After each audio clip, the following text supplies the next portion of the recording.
Assalamualaikum warahmatullahi wabarakatuh. Kami dari kelompok 1, kelas Ekonomi Pembangunan C akan mendiskusikan dan mempresentasikan mengenai industrialisasi dan perkembangan sektor industri untuk memenuhi tugas mata kuliah perekonomian Indonesia.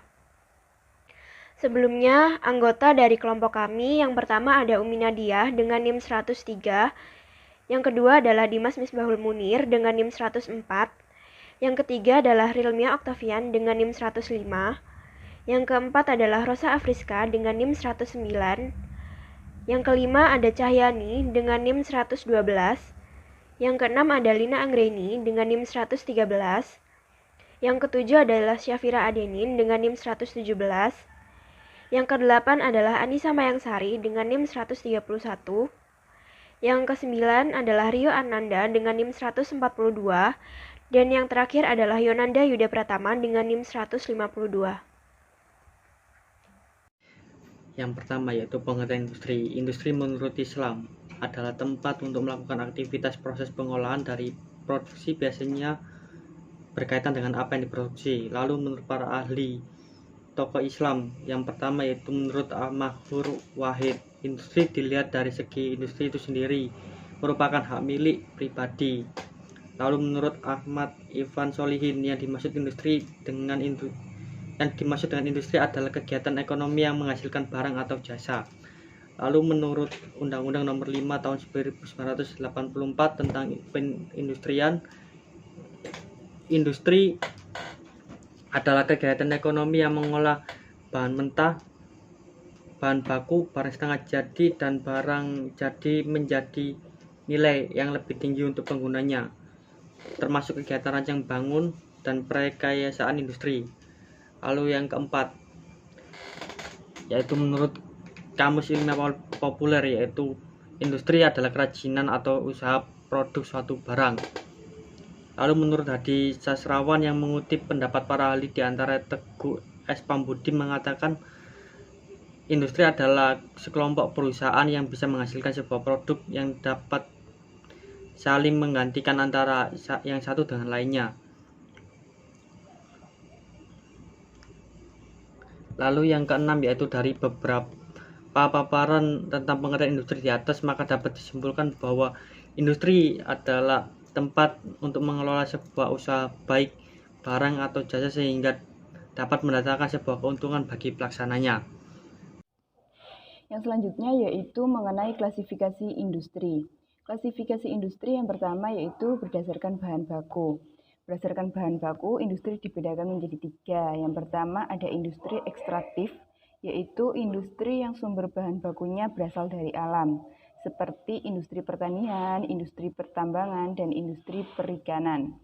Yang kedua yaitu industri non-ekstraktif, yaitu industri yang bahan bakunya berasal dari industri lain, seperti industri kayu lapis, industri makanan, industri logam, dan industri pemintalan.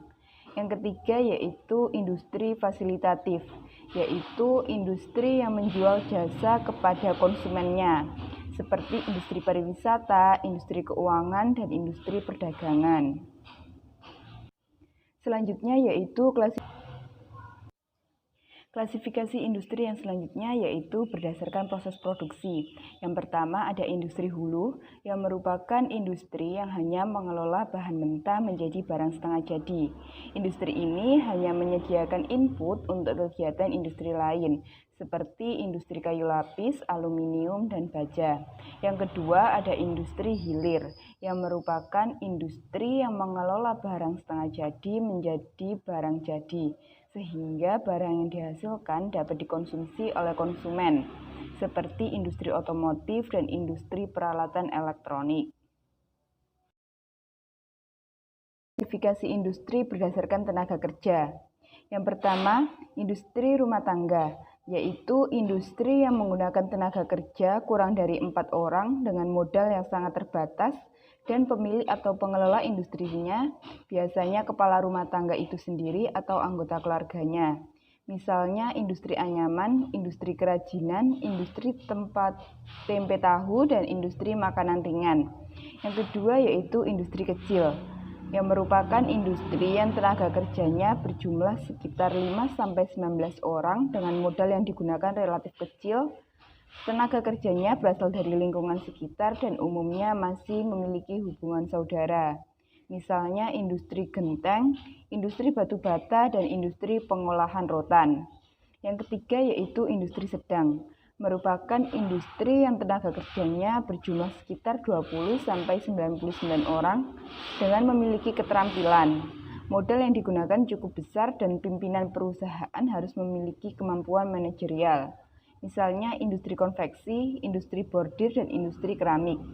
Dan yang keempat yaitu industri besar, yang merupakan industri dengan jumlah tenaga kerja lebih dari 100 orang dan memiliki keterampilan khusus dengan modal yang sangat besar yang dihimpun secara kolektif dalam bentuk pemilikan saham. Pimpinan perusahaan dipilih melalui uji kemampuan dan kelayakan fit and proper test, misalnya industri mobil, industri besi baja, dan industri pesawat terbang. Klasifikasi industri berdasarkan cara perorganisasian. Cara pengorganisasian suatu industri dipengaruhi oleh beberapa faktor, seperti modal, tenaga kerja, dan produk yang dihasilkan, dan juga pemasarannya. Berdasarkan cara pengorganisasian, industri dapat dibedakan menjadi satu, industri kecil. Industri yang memiliki ciri-ciri modal relatif kecil, teknologi sederhana, pekerjaannya kurang dari 10, bahasanya dari kalangan keluarga, dan produknya masih sederhana.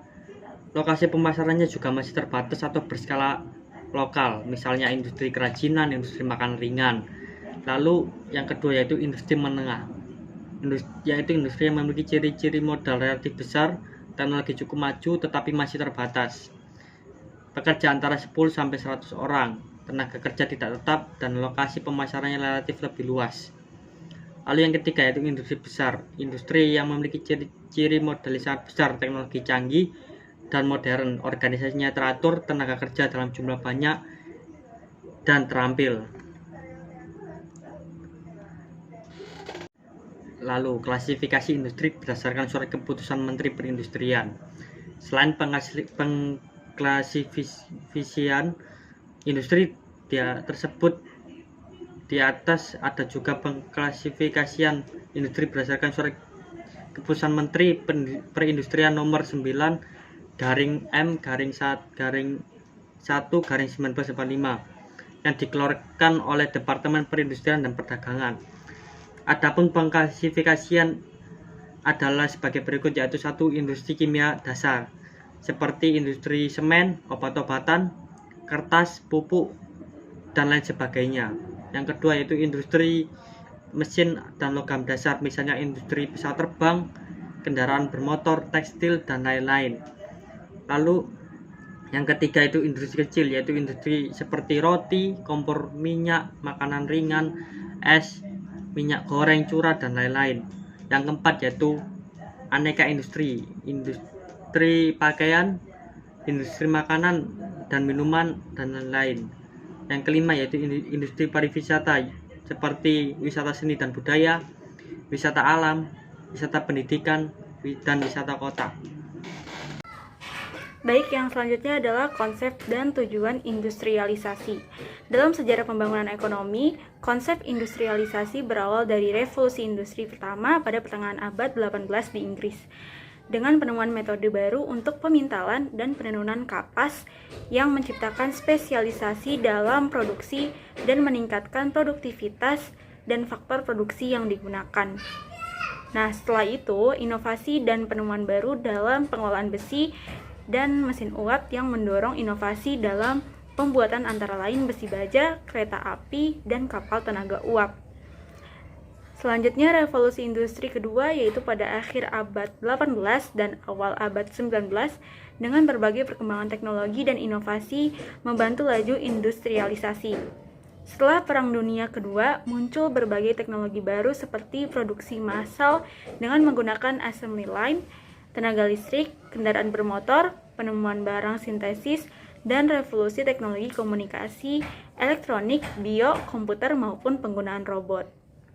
Dan kemudian barulah perubahan pola dan volume perdagangan dunia dan industrialisasi di dunia. Selanjutnya adalah tujuan pembangunan industri nasional baik jangka menengah maupun jangka panjang yang ditujukan untuk mengatasi permasalahan dan kelemahan baik di sektor industri maupun untuk mengatasi permasalahan secara nasional. Yaitu yang pertama adalah meningkatkan penyerapan tenaga kerja industri, dan yang kedua adalah meningkatkan ekspor Indonesia dan pemberdayaan pasar dalam negeri. Yang ketiga adalah memberikan sumbangan pertumbuhan yang berarti bagi perekonomian. Dan yang keempat adalah mendukung perkembangan sektor infrastruktur. Yang kelima adalah meningkatkan kemampuan teknologi. Dan yang keenam adalah meningkatkan pendalaman struktur industri dan diversifikasi produk. Dan yang terakhir adalah meningkatkan penyebaran industri. Faktor-faktor pendorong industrialisasi, di mana yang pertama ini ada kemampuan teknologi dan inovasi. Yang kedua, terdapat laju pertumbuhan pendapatan nasional per kapitanya. Yang ketiga ini terdapat kondisi dan struktur awal ekonomi dalam negeri, di mana negara yang awalnya memiliki industri dasar atau primer atau hulu seperti baja, semen, kimia, dan industri tengah seperti mesin, alat produksi yang akan mengalami proses industrialisasi yang lebih cepat. Dan yang keempat ini terdapat pangsa dalam negeri yang ditentukan oleh tingkat pendapatan dan jumlah penduduk. Dan yang kelima terdapat ciri industrialisasi, yaitu cara pelaksanaan industrialisasi seperti tahap implementasi, jenis industri unggulan, dan insentif yang diberikan. Dan yang keenam terdapat keberadaan sumber daya alam, di mana negara dengan sumber daya alam yang besar cenderung akan lebih lambat dalam industrialisasi. Dan yang ketujuh terdapat kebijakan atau strategi pemerintah seperti dalam halnya tax holiday atau bebas bea masuk bagi industri orientasi pengekspor. Berikutnya ada pola pengembangan industri. Pengelompokan pola pikir industrialisasi secara keseluruhan telah tercakup pada pola pengembangan industri nasional atau disingkat PPIN yang dibuat oleh Departemen Perindustrian. PPIN tersebut berintikan 6 butir kebijakan. Yang pertama yaitu pengembangan industri yang diarahkan untuk pendalaman dan pemantapan struktur industri sektor lainnya. Yang kedua, pengembangan industri permesinan dan elektronika penghasil barang modal. Yang ketiga, pengembangan industri kecil. Yang keempat, pembangunan ekspor komoditi industri. Yang kelima, pembangunan kemampuan penelitian, pengembangan dan rancang bangun khususnya perangkat lunak dan rekayasa. Pembangunan kemampuan para wisata dan tenaga kerja industri berupa manajemen, keahlian, kejujuran, serta keterampilan. Pola pengembangan sektor industri.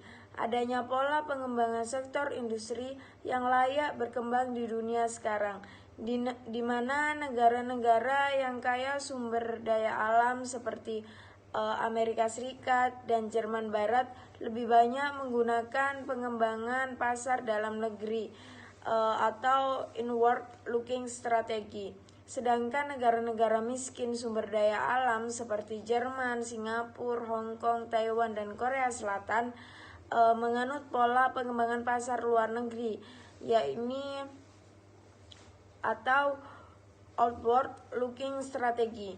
Kedua pola ini bila sama-sama berhasil akan mampu menopang perkembangan produksi di dalam negeri yang selanjutnya akan banyak menyerap banyak tenaga kerja dan meningkatkan pendapatan nasional. Walaupun di negara-negara miskin sumber daya alam, namun negara-negara tersebut terbukti berhasil mengembangkan perekonomiannya dengan menggunakan pola pengembangan outward looking strategi tersebut. Pada umumnya, negara menggunakan pola pengembangan ini akan mengundang perusahaan multinasional untuk mengembangkan suatu jenis industri di negaranya, karena secara internasional perusahaan multinasional tersebut telah terkenal, sehingga hasil produksi perusahaan multinasional ini meskipun masih banyak produk baru tetapi tidak akan mengalami kesulitan dalam hal pemasaran barang produksi yang dihasilkannya, sehingga pasar internasional menjadi terbuka dan orang dalam negeri mulai turut menghargai mutu produk tersebut, sehingga perkembangan pasar di dalam negeri dan mendorong perekonomian dalam negeri untuk dapat berkembang lebih lanjut.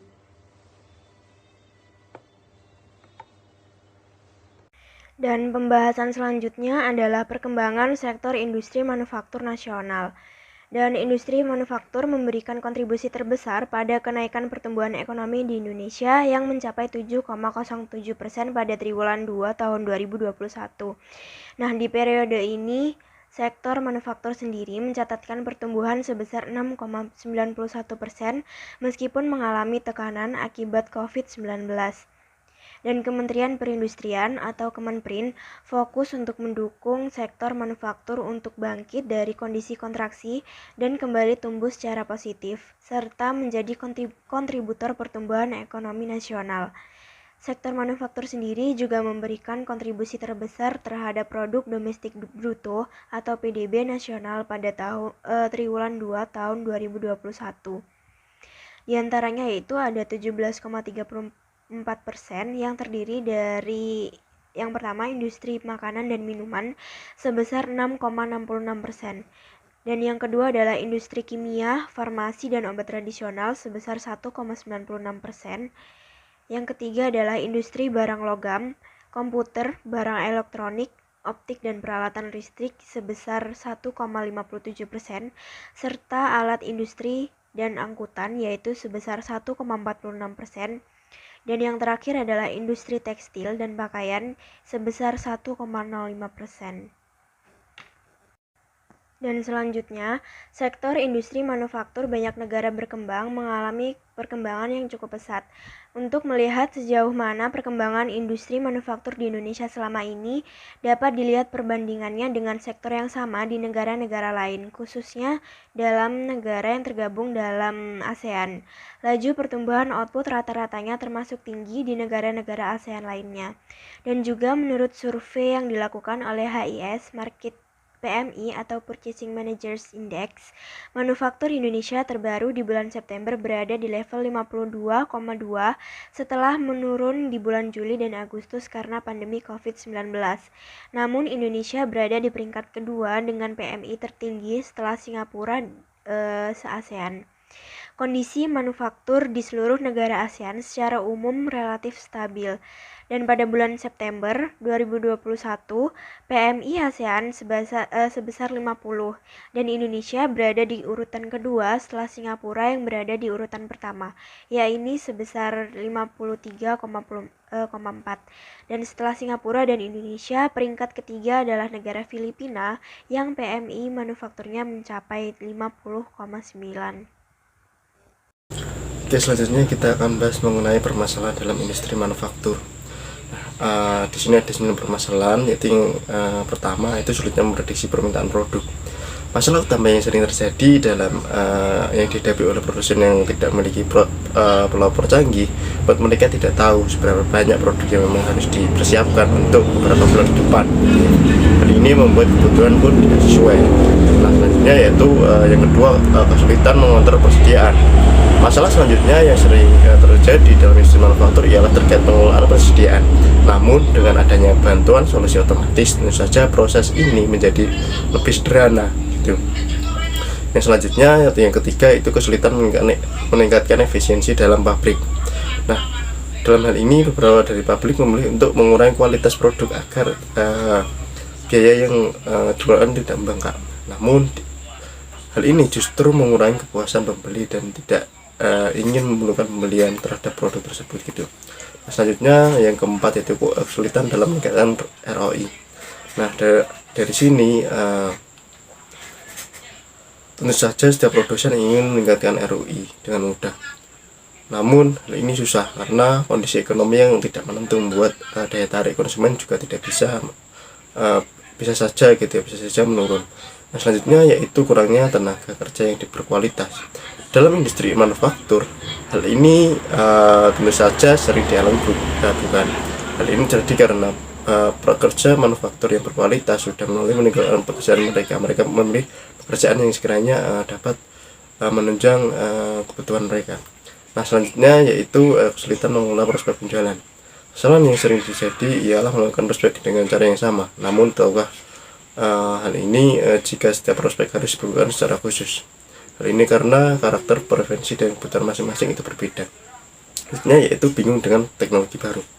Nah, dari sini setiap tahun itu sering terjadi kemunculan teknologi baru, mulai dari IoT, perangkat lunak, manufaktur, dan robot. Namun tak jarang para produsen tentu saja akan merasa kebingungan. Nah, yang ke-8 yaitu permasalahan muncul secara tiba-tiba. Nah, dari sini sering terjadi permasalahan muncul secara tiba-tiba. Hal ini membuat dana yang dikeluarkan itu tentu saja akan membengkak. Dan yang terakhir yaitu solusi yang kurang tepat. Pemasaran yang luas tapi harusnya kurang maksimal. Banyak mereka yang membutuhkan tapi tidak juga membeli. Mungkin gitu ya. Permasalahannya ada di bagian sales, karena sales yang kurang ramah terhadap pembeli gitu, itu akan membuat mereka tidak berminat, atau pembeli itu tidak akan membuat mereka berminat dengan produk yang sedang ditawarkan gitu. Pada pembangunan sektor industri ini terdapat dua strategi. Yang pertama yaitu strategi substitusi impor dan yang kedua strategi promosi ekspor. Untuk yang pertama mengenai strategi substitusi impor lebih menekankan pada pengembangan industri yang berorientasi pada pasar domestik. Jadi strategi substitusi impor ini adalah industri domestik yang membuat barang menggantikan impor, dengan dilandasi oleh pemikiran bahwa laju pertumbuhan ekonomi yang tinggi dapat dicapai dengan mengembangkan industri dalam negeri yang memproduksi barang pengganti impor. Yang kedua yaitu strategi promosi ekspor, di mana strategi ini lebih berorientasi ke pasar internasional dalam pengembangan usaha dalam negeri. Tidak ada diskriminasi dalam pemberian intensif dan fasilitas kemudahan lainnya dari pemerintah. Dilandasi pemikiran bahwa laju pertumbuhan ekonomi yang tinggi dapat dicapai jika produk yang dibuat dalam negeri dijual di pasar ekspor. Nah, strategi promosi ekspor ini mempromosikan fleksibilitas dalam pergeseran sumber daya ekonomi yang ada, mengikuti perubahan pola keunggulan komparatif. Dan selanjutnya yaitu mengenai penerapan strategi substitusi impor dan hasilnya di Indonesia. Jadi industri manufaktur nasional tidak berkembang baik selama Orde Baru karena ekspor manufaktur Indonesia belum berkembang dengan baik. Nah, jadi adanya kebijakan proteksi yang berlebihan selama Orde Baru menimbulkan high cost ekonomi, sehingga teknologi yang digunakan oleh industri dalam negeri sangat diproteksi. Dan yang selanjutnya ada kebijakan industrialisasi. Terdapat 3 kebijakan. Yang pertama, dirombaknya sistem devisa sehingga transaksi luar negeri lebih bebas dan sederhana. Yang kedua, dikuranginya fasilitas khusus yang hanya disediakan bagi perusahaan. Dan yang ketiga, kebijakan pemerintah untuk mendorong pertumbuhan sektor swasta bersama-sama dengan BUMN. Baik, selanjutnya saya akan menjelaskan tentang pengukuran daya saing industri. Daya saing adalah kemampuan perusahaan, industri, daerah, negara, atau antar daerah untuk menghasilkan faktor pendapatan dan faktor pekerjaan yang relatif tinggi dan berkesinambungan untuk menghadapi persaingan internasional. Oleh karena daya saing industri merupakan fenomena di tingkat mikro perusahaan, maka kebijakan pembangunan industri nasional didahului dengan mengkaji sektor industri secara utuh. Sebagai dasar pengukurannya, analisa difokuskan pada 2 sisi, yaitu sisi penawaran dan sisi permintaan. Sisi penawaran diukur dari 2 unsur, yaitu yang pertama, kondisi kemampuan ekonomi Indonesia atau model dasar, yang di dalamnya terdapat SDA, SDM, teknologi dan infrastruktur fisik. Lalu yang kedua, kondisi saat ini struktur industri manufaktur Indonesia, yang di dalamnya terdapat kemampuan organisasi, kontribusi sektor, produktivitas, internasionalisasi, dan faktor klasifikasi. Sedangkan sisi permintaan diukur dari 2 unsur, yaitu yang pertama tingkat pengembangan daya saing atau posisi daya saing Indonesia dalam perdagangan dunia dan struktur ekspor, spesialisasi ekspor, dan penetrasi impor. Lalu yang kedua, lingkungan daya saing internasional atau dinamisme ekspor, struktur persaingan di negara tujuan ekspor, dan struktur pasar impor dunia. Untuk menentukan industri yang prospektif dikembangkan di masa mendatang, telah dilakukan pengukuran daya saing. Pengukuran dilakukan terhadap faktor-faktor yang mempengaruhi daya saing internasional industri Indonesia. Faktor intensitas hasil analisa pengukuran daya saing terhadap industri yang sudah berkembang di Indonesia dibagi ke dalam dua kelompok berdasarkan orientasi pasarnya, yaitu kelompok industri potensi ekspor dan kelompok industri potensi pasar dalam negeri.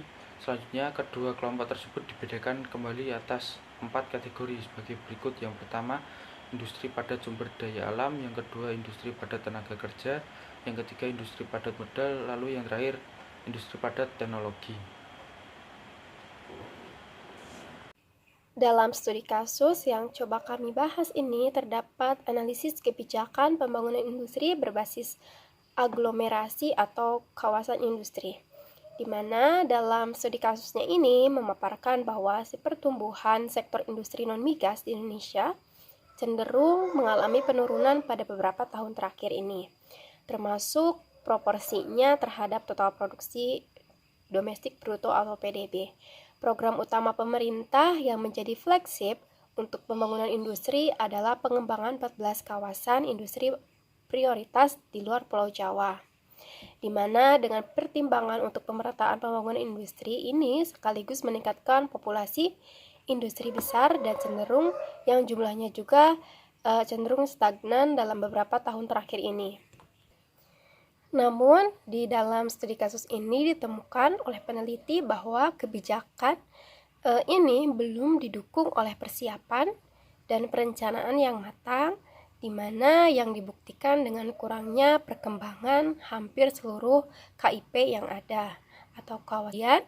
Beberapa best practice dari sejarah perkembangan kawasan industri ini atau KI di beberapa negara juga akan dibahas untuk mengidentifikasi beberapa faktor penting dalam pembangunan KI.